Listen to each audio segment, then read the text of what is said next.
Well, hello there, everybody, and welcome to another video, and welcome to another review video. Of course, today we are reviewing Ahsoka, Season 1, Episode 6, the TV show that came out over a year and a half ago. But then again, I'm a man who reviews things whenever he likes. I review whatever I like, whenever I like, and I'm 100% honest about everything. And I just have to say first, my dear friends, feel free to check out my previous 2 videos in which I reviewed the first 5 episodes of Ahsoka, in which I stated that the show's enjoyable, the show's okay. It is absolutely understandable that they have to do things differently from the expanded universe. Disney, they are trying to build their own thing. They are trying to avoid using too many characters from the original canon that we all love and prefer, because I suppose it's because of the royalty issues. If there was an author who came up with something, with an idea, with a character, they would have to pay that author, I think, a certain sum of money. And I think that it is financially wiser and better for Disney to just come up with their own things and their own new ideas. Now it is up to discussion if it is good or bad, if it is better or worse. After all, the expanded universe novels, from before Disney, they are still there, readily available to be bought. They are being reprinted. Now, that is something that we have to admit is admirable and is a very, very good thing if you compare it to Warhammer 40k and the Horus Heresy universe, like from Games Workshop and Black Library. And they do not keep their older books in print at all. Now, the other day, man, I just saw somebody on Facebook in a Warhammer 40k group sharing that one of the Horus Heresy novels go for like $4,800 or something on the internet. That's psychotic, that's mental, that's mentally ill. So we can be happy and glad that we have those novels from the expanded universe still to be bought and read, should we wish to ignore everything and anything that Disney does. But if we are to be 100% honest, Ahsoka is and has been so far, as far as my own watching, I've reached the 6th episode, a rather enjoyable TV show with characters that are portrayed in a likable and believable way. But I have explained that all in the previous 2 videos. Now we are reviewing episode 6, which of course is the reveal of Grand Admiral Thrawn being portrayed by Lars Mikkelsen. He fits into what we are reviewing here.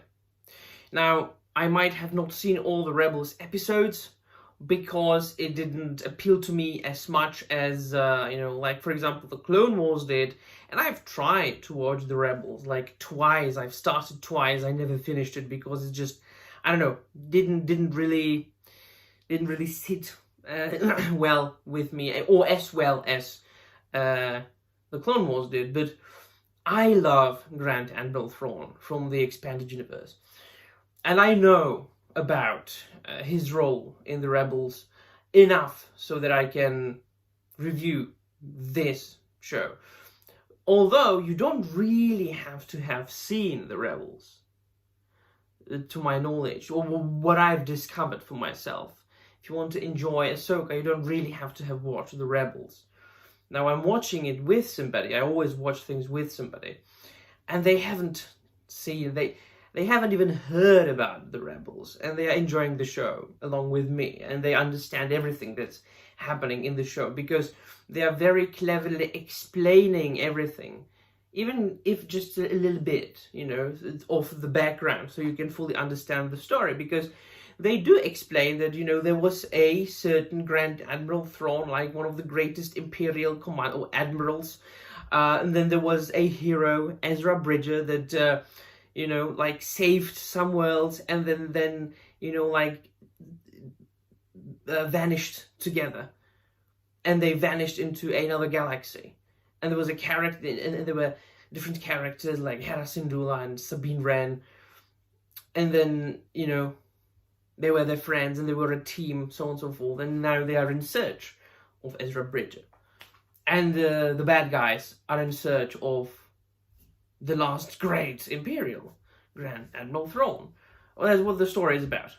So, it's absolutely understandable. You can get it, you can, get into it without any prior knowledge of the rebels. The portrayal of Grand Admiral Thrawn, well, obviously, it's quite different. He is quite different from Grand Admiral Thrawn in the expanded universe novels and the Dark Horse comic books.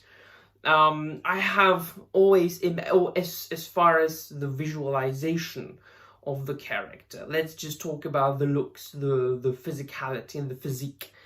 I've always imagined Grand Admiral Thrawn to be a younger man, a fitter man, of course, but then again, we have to be objective and say, yes, well, this is set years after the fall of the Empire.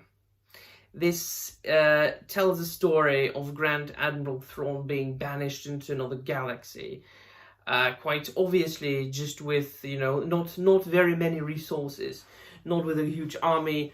The Imperial destroyer that he is in looks as if it has been repaired over and over and over again.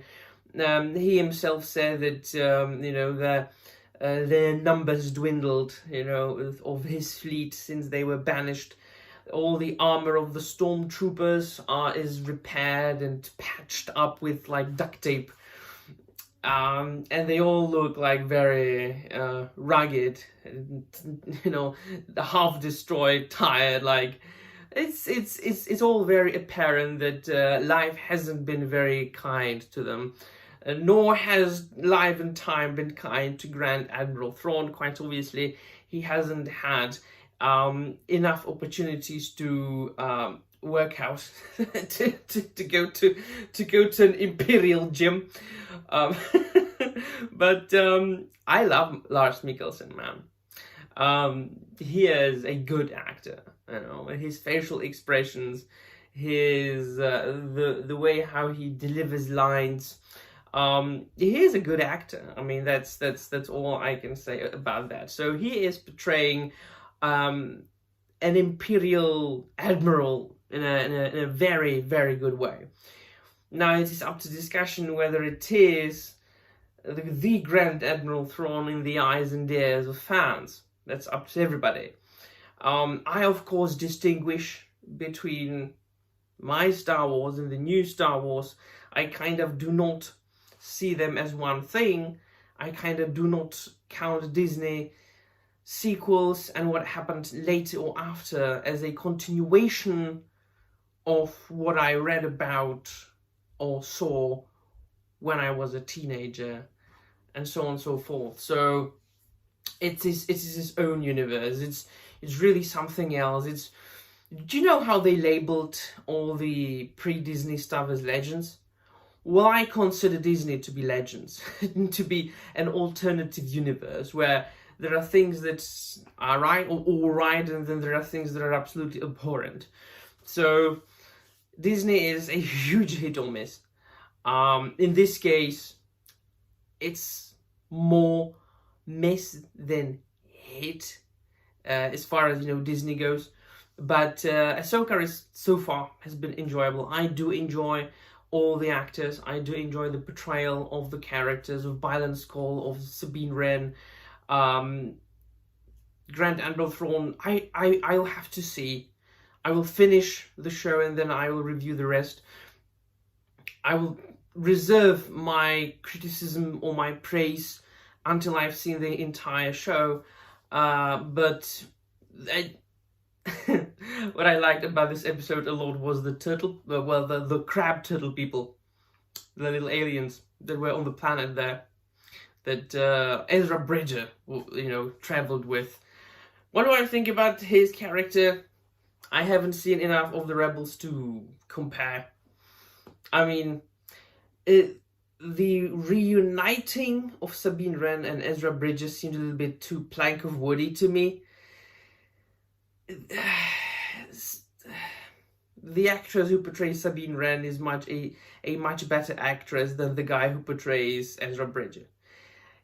He hasn't been in that episode enough for me to really be able to say 100% if he is a good actor or not. But so far, the couple of scenes that he was in, I might have chosen somebody else.